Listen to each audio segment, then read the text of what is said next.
It comes with 3 pieces, and you just screw them together like so. And then the thread, right here, goes directly to the mop head.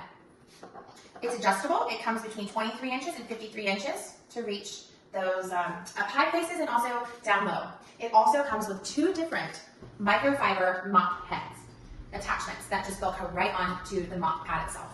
So again, it's a triangle shape. It is flexible. It moves in every direction and also bends back like so to get into all those hard to reach, inconvenient nooks and crannies. There is a rubber scraper that is at the bottom that you can just pop up like this and remove any excess water to get that streak-free look. And you can just pop it back over and continue mopping.